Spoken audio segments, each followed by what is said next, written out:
Why did Cambodia reject the United States and award a $26.6 billion contract to China? Why did Cambodia firmly reject the United States and proactively enter into a $26.6 billion contract with China? Let's explore this in today's video.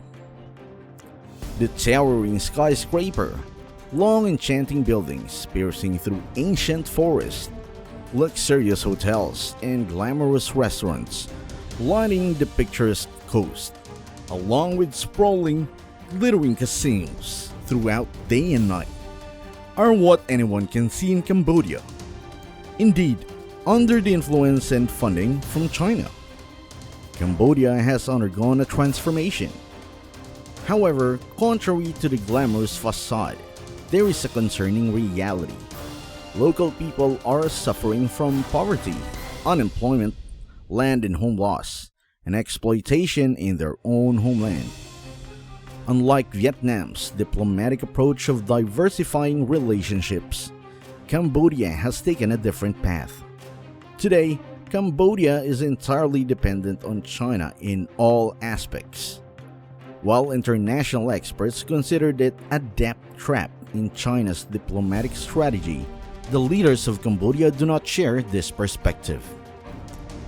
With its strategic geopolitical position within China's Belt and Road Initiative, Cambodia has attracted significant attentions and billions of dollars in investment from China, contributing to positive changes in a country.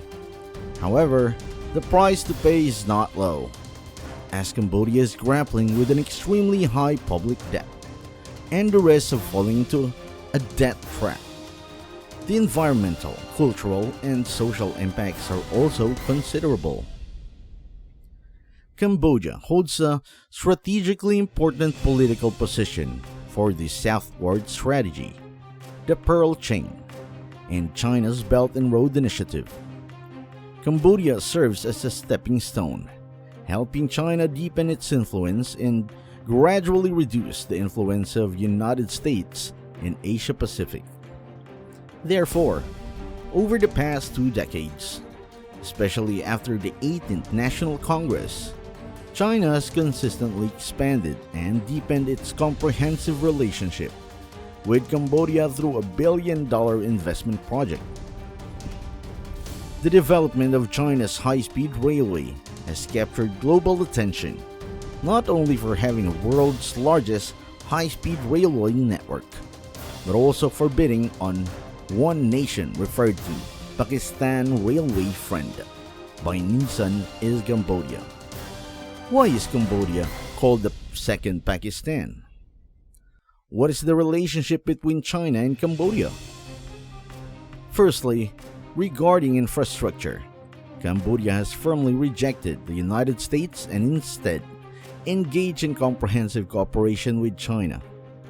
Since 2011, China has been the largest source of foreign direct investment in Cambodia, with a total investment reaching $4.9 billion by the end of last December.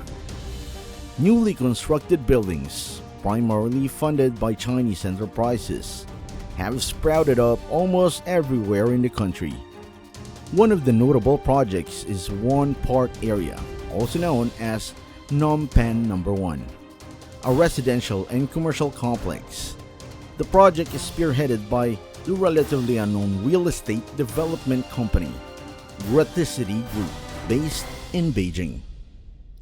The initial construction phase of the project took place on 7.9 hectares of reclaimed land in the area that was in Bo Kong Kak Lake. While the total construction cost of this project is not clear, according to China Construction Corporation, the winning bidder, the construction cost alone amounted to $130 million. Additionally, Cambodia has provided China with a $26.6 billion airport project and granted China free lease over 90 kilometers of coastline for nearly a century. This move signifies the trust and friendship between Cambodia and China, while also demonstrating China's strength in Southeast Asia. The Cambodia-China relationship dates back to the 13th century, when a Chinese envoy visited Angkor Wat. However, it is only in the past decade that this relationship has been significantly strengthened. This mutually beneficial marriage between China and Cambodia brings both opportunities and challenges for Cambodia. Since 2012, according to the international credit rating agency, Moody's, China has surpassed consolidated multilateral organization and the European Union in terms of annual financial assistance to Cambodia. Cambodia attracted $3.6 billion in foreign direct investment in 2019, with 43% reach $9 billion. China sponsored around 70% of crucial road and bridges construction projects in Cambodia. And by 2017, Cambodia has received $4.2 billion in grants and loan from China. China also pledged to provide 4 billion RMB or $588 million in aid Cambodia from 2019 to 2021. The development projects funded by China and Cambodia pose a complex issue for the country. Some view it as an opportunity to improve Cambodia's poor infrastructure, while others concerns about Cambodia's economic dependence on China. Between 2013 and 2017, China injected an average of $1 billion annually to Cambodia, making it the largest foreign direct investor in the Temple country. The most significant transformation occurred in Sihanoukville, where China heavily invested in real estate and casinos. These investment waves, accompanied by tourists and migrants, turned Sihanoukville from a dull coast town into a Chinese city, or Macau II. Approximately 78,000 Chinese immigrants now reside there, putting significant pressure on the local population of 150,000. Chinese-speaking labor in Sihanoukville earn higher wages, $700 to $1,200 per month, compared to the average. For instance, garment factory workers earns $170, while public servants make more than $250 per month. Real estate owners profit the most, earning from $5,000 to $7,000 per month from renting space to Chinese tenants, as opposed to $500 to $1,000 in the past. Among these projects, the Siem Reap Angkor International Airport is undoubtedly the most notable. This project is undertaken by a Chinese company, responsible for construction, investment, operation, and management. The total investment is $1.1 billion, covering an expansive 700-hectare area, and expected to accommodate up to 12 million passengers annually by 2040. It stands as the largest international airport constructed by China overseas. This airport is poised to become a crucial transportation hub in Cambodia and will contribute to the revival of the tourism industry in the country.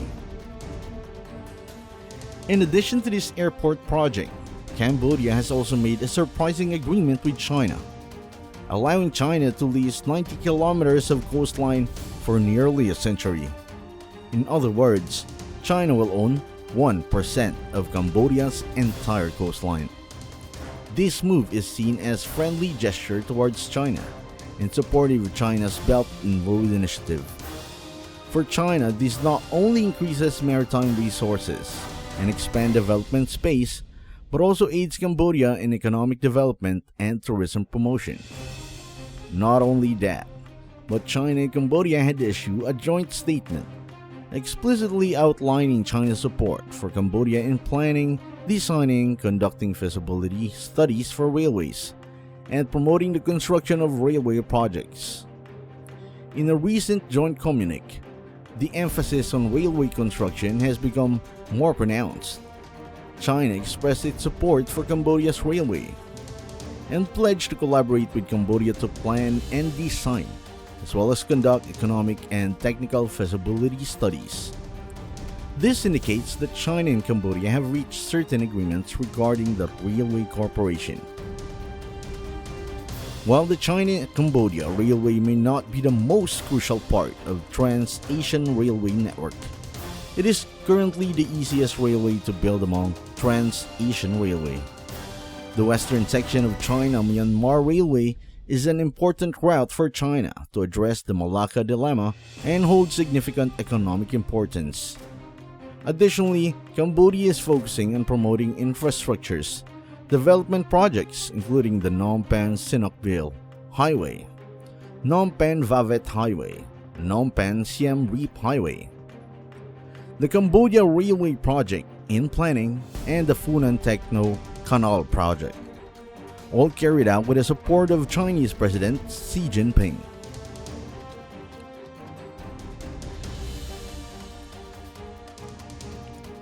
It is anticipated that the construction of the China-Cambodia Railway will also boost Cambodia's industrial development corridor and rice corridor, and enhance cooperation between the two countries in investment, industry, electricity, energy, and agriculture. The friendly cooperation between Cambodia and China not only brings benefits at both sides, but also extends to neighboring countries. As a developing nation, Cambodia faces urgent issues such as outdated economy, inadequate infrastructure, and severe poverty. In contrast, China has emerged as the world's second largest economy in recent years, which holds significant implications for Cambodia.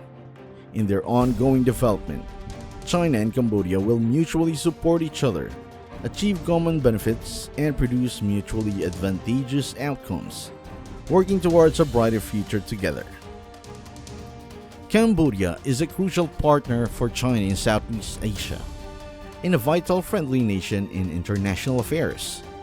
Cambodia has consistently stood by China's side, staunchly opposing interference and condemnation from the United States and some Western countries, especially regarding issues in the South China Sea. Cambodia affirms its non-interference policy, neutrality, and non-participation in arbitration. The country supports resolving disputes through bilateral and multilateral consultation to maintain peace and stability in the region. Furthermore, Cambodia actively engaged in exchanges and close cooperation with China, providing significant medical supplies and humanitarian aid to China.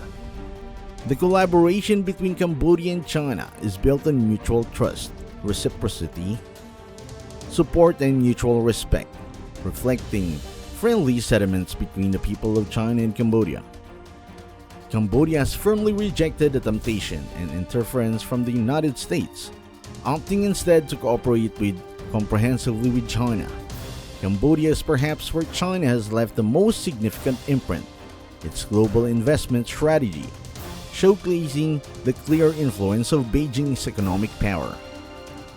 However, relying predominantly on Chinese investment may pose long-term harm to Cambodia. Instead, Cambodia should strengthen ties with the European Union, maximizing investment opportunities from ASEAN. Cambodia should revitalize its relation with ASEAN, diversify strategic partnerships especially with regional players like the United States, Japan, and even South Korea. If Cambodia cannot escape excessively dependence on China, it should accept that base on international accepted norms and expectation. There is no simple solution to counter China's dominance in Cambodia. Cambodia needs to minimize challenges by diversifying political and economic relationships, promoting good governance, including corporate governance, as well as social and environmental responsibility, will be beneficial for Cambodia's long-term development. Currently, the issue for Cambodia is not whether to continue relations with China, but how to coexist and cope with the economic and social financial aid. Cambodia will attempt to manage its increasing dependence on China. But in the near future, no country seems capable of breaking free from this dependency mindset.